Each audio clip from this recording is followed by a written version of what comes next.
Had started radioactivity, आज चला वो कंप्लीट करके साथ में छोटा सा टॉपिक है क्वार्क थ्योरी का, वो हम करेंगे and that will complete the syllabus and from tomorrow onwards we will be starting the paper session. तो ये लास्ट हमने किया था अल्फा डिके, बोर्ड पे बीटा डिके किया था, मैं बताया हूं आपको।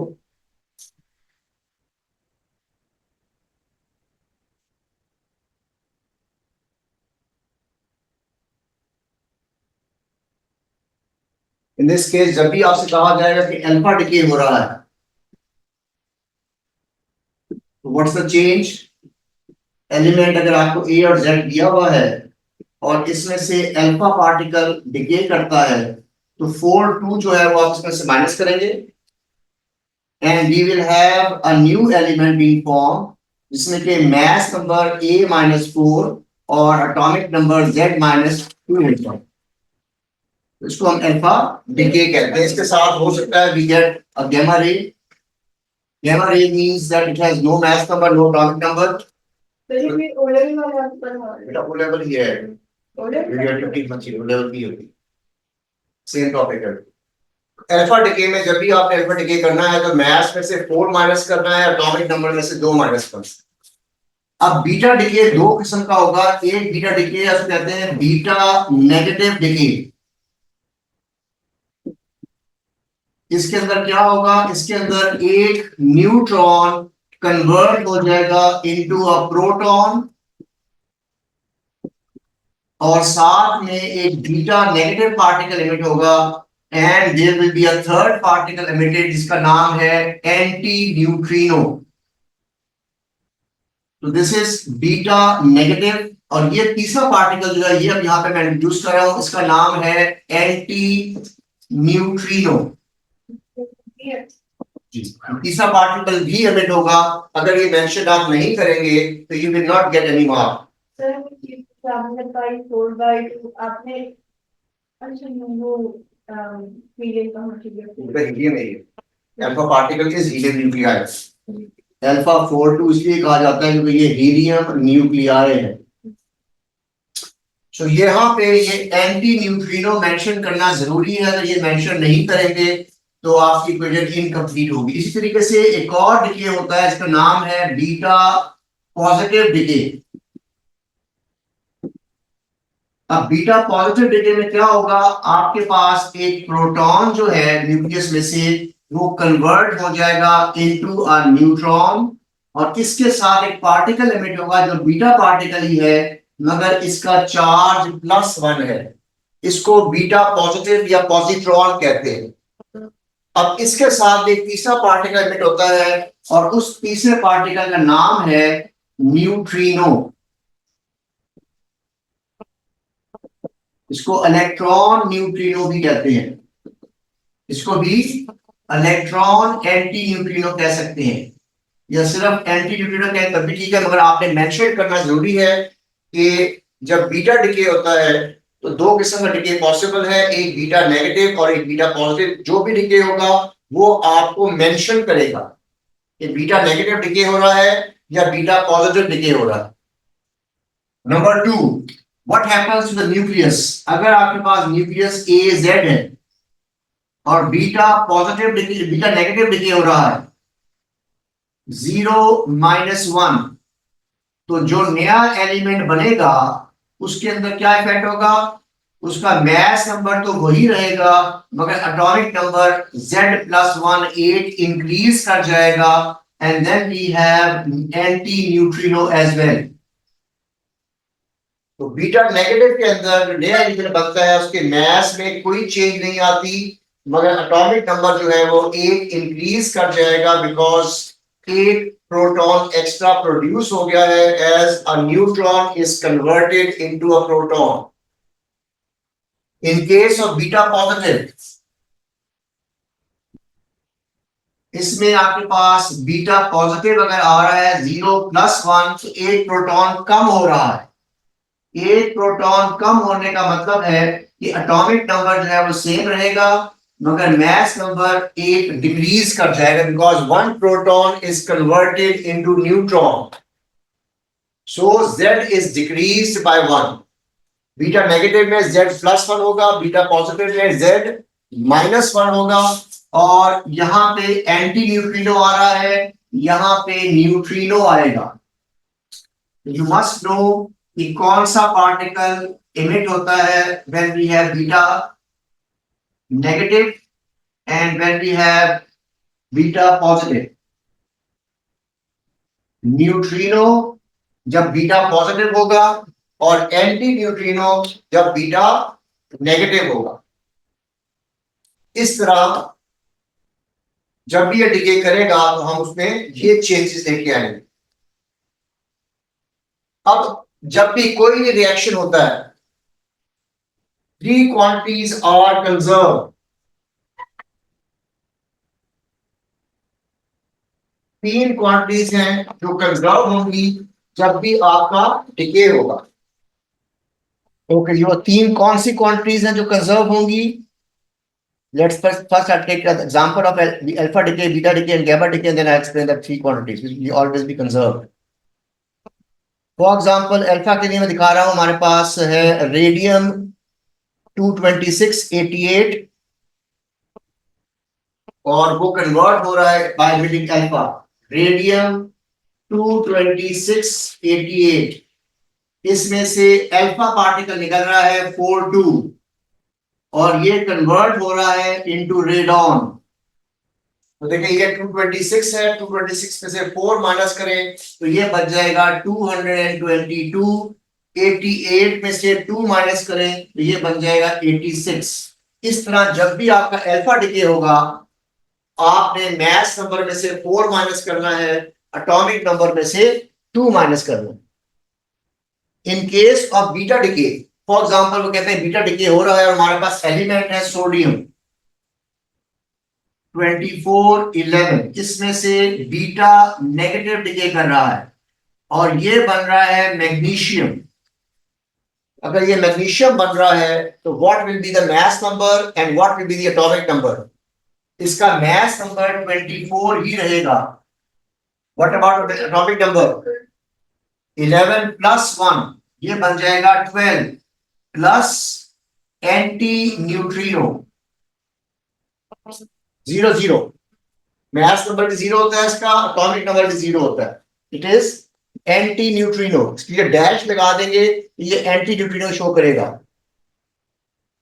इन केस ऑफ बीटा पॉजिटिव, वो कहते हैं हमारे पास ऑक्सीजन है 15.8, आइसोटोप है, इसमें से बीटा पॉजिटिव डिके हो रहा है 0 plus 1 and a new element is formed, and in this case they tell us the new element is nitrogen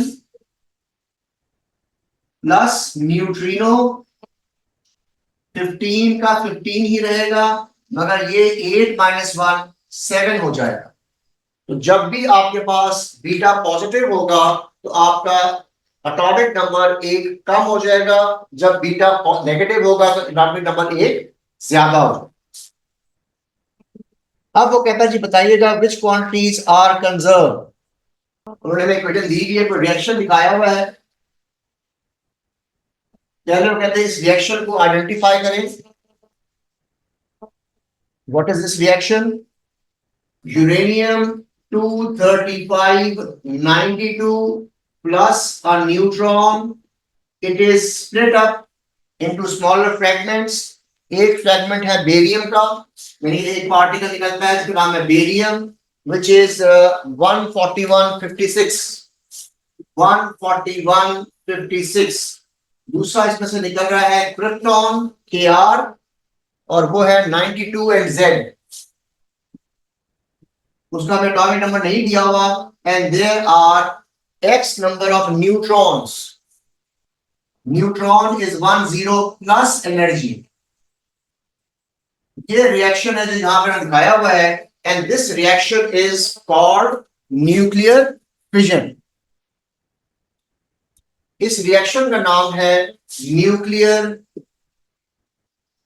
fission. और क्या है fission? When a heavy nuclei, unstable nuclei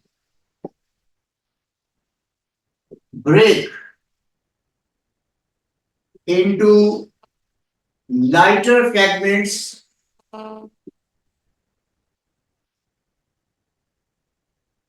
with release of energy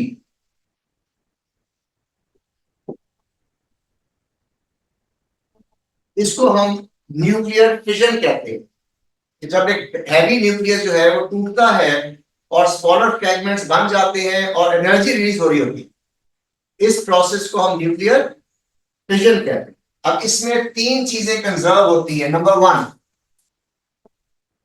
mass number is conserved। जो left side पे mass number है और जो right side पे mass number है वो कंजर्व होगा। अब नोट कीजिए लेफ्ट साइड पे क्या मैस नंबर है आपका।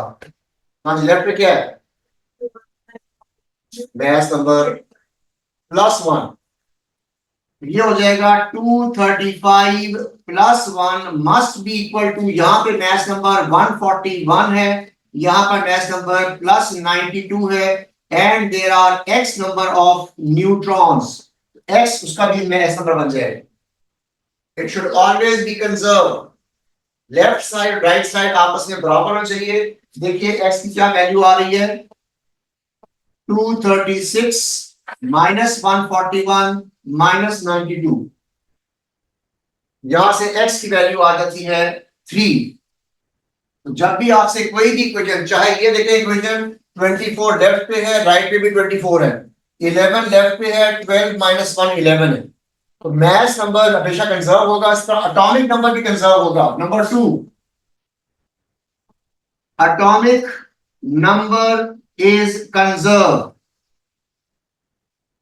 एटॉमिक नंबर भी कंजर्व होगा। लेफ्ट पे देखिएगा 92 है, राइट पे क्या है 56 और z, बाकी एटॉमिक नंबर नहीं मौजूद, सिर्फ z ही है यहाँ पे।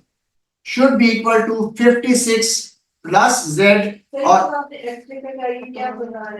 बेटा कितने न्यूट्रॉन्स हैं यहाँ पे, नंबर ऑफ न्यूट्रॉन्स। अगर 3 न्यूट्रॉन तो उसका मैस नंबर 3 बन जाएगा। जितने न्यूट्रॉन उतना मैस नंबर बन जाएगा। कुछ भी ज्यादा किसमें न्यूट्रॉन भी एमिट हो रहे हैं। आप 11 में आ रहे हैं, 3 घंटे आप आ भी हैं। इसके साथ ये 3 न्यूट्रॉन भी निकलते हैं। ठीक है, न्यूक्लियर फिशन हो रहा है, इसमें यूरेनियम जो है वो ब्रेक कर रहा है और उसमें से बेरियम क्रिप्टॉन के 2 पार्टिकल बनते हैं और तीसरी चीज जो बन रही होती है वो न्यूट्रॉन्स है। 3 न्यूट्रॉन्स भी इसमें से एमिट हो रहे हो, क्रिएट हो रहे होते हैं, प्रोड्यूस हो रहे हो। तो यहां से आप देखिएगा z की वैल्यू आपके पास आ जाएगी इज इक्वल टू 36। तो पहली चीज मैस नंबर इज कंजर्व, दूसरी चीज एटॉमिक नंबर इज कंजर्व, और तीसरी चीज mass and moment and energy of the system taken together is conserve.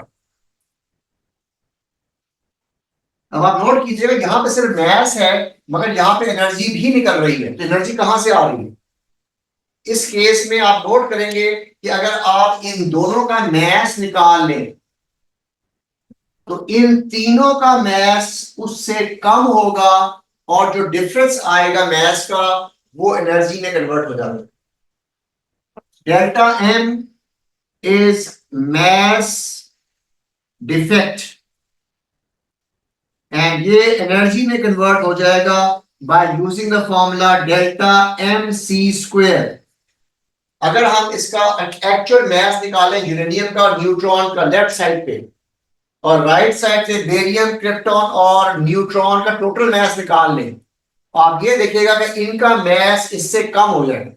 ये हम एक करेंगे तो इसका जब हम मैस कैलकुलेट करते हैं एक्चुअल, तो इनका मैस ज्यादा है, इनका मैस कम है। बेटा इनका मैस ज्यादा है, उसी को मैं एक्सप्लेन कर रहा हूँ। इनका मैस ज्यादा है, इनका कम है। तो एक चीज मैस कैनॉट बी डिस्ट्रॉयड, तो मैस कहाँ गया? तो जो डिफरेंस ऑफ मैस आ रहा है इसका नाम है मैस डिफेक्ट। वो एनर्जी में कन्वर्ट हो जाता है, इसीलिए ये एनर्जी निकल रही है यहाँ। ओवरऑल एनर्जी रिएक्शन से पहले मास एनर्जी जो मौजूद है वो overall mass energy after the reaction के बराबर हो। ये तीन चीजें जो हैं जो हमेशा कंजर्व होंगी, इनको हम कहते हैं कि ये three quantities are always conserve. सिर्फ मास कंजर्व नहीं होगा, सिर्फ एनर्जी कंजर्व नहीं होगी, बल्कि दे आर टेकन टुगेदर। जब तक ये दोनों इकट्ठा नहीं लेंगे तब तक ये कंजर्व नहीं हो। This is all about radio activity.